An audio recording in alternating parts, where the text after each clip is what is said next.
If my child died, I would want to cry my eyes out. I don't think I would. Sociopaths don't form normal emotional attachments to other people. They lack empathy. When they see a person suffering, they don't feel bad over it.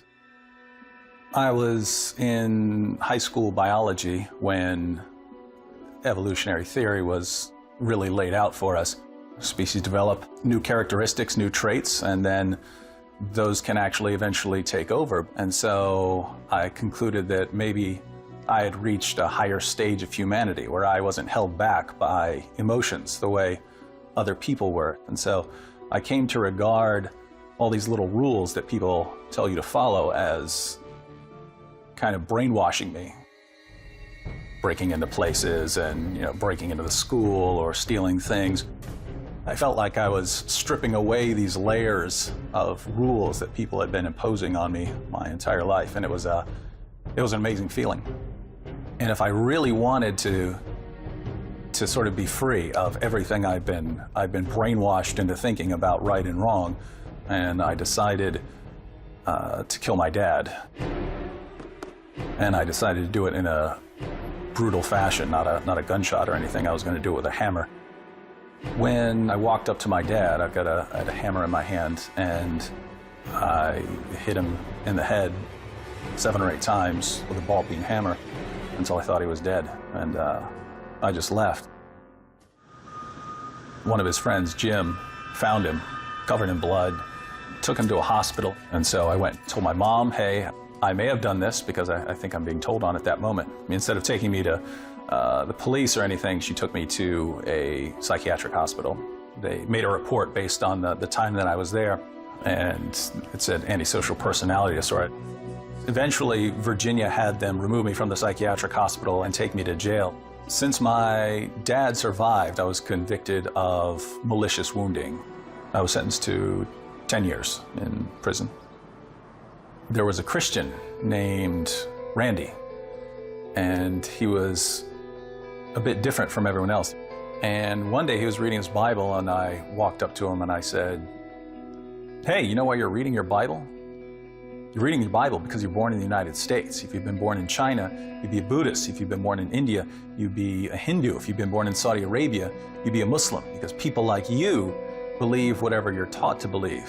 He started arguing with me and started tearing me to pieces, and that was very different from other Christians that I'd argued with in the past.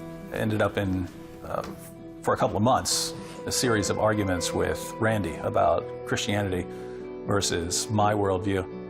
Randy was winning the arguments that we would get into. I'm not going to beat him this way. I'm going to have to really learn the Bible so that I can respond to him. I regarded that as my weakness. I have to say I was impressed with Jesus. I went from thinking that I'm the best person in the world to thinking that I'm the worst person in the world. The question came up, either I'm stuck like this, or there's someone out there who can deal with this, who, out of anyone, had the ability to change, radically change, severely messed up people. It's Jesus or it's nothing. It's Jesus or there is just no hope. I bowed down and I prayed and I said, God, I don't know if I'm going to believe in you tomorrow, but I believe in you right now. If you can do anything with me, you're welcome to it. And I ran through the sort of sinner's prayer that I'd heard there in the jail.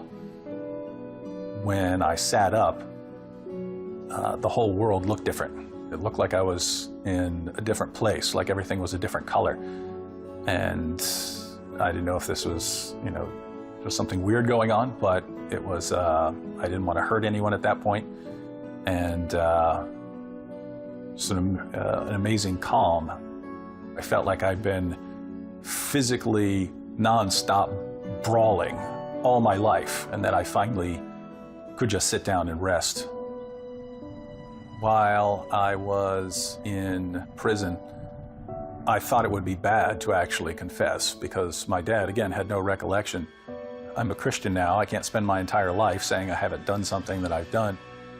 I'm going to write a letter to my dad right now and lay everything out to him. He came to see me at the first chance, and he said it's okay, and he forgives me, and he told me, he said I really didn't think you did it, and so for him to hear all of that at once and then to forgive me, it's amazing stuff. Between jail and prison, I was locked up for a little over 5 years. I got out of prison in 2000 and started college immediately. Started arguing with a young woman who was an agnostic, and she eventually became a Christian, and we were married the following year. We have kids, and getting to watch them grow up, and given the things I've done, I should not be able to have this sort of normal life. It kind of blows me away. I want people out there to know that there is a creator to this world, that there is a point to this world, that other people are important, that it's not just all about you. Jesus rose from the dead, and that shows that there is a point to everything, that there is a creator, that he does care about us, and that he entered this world to die for us. And that is a message that matters because it changes everything.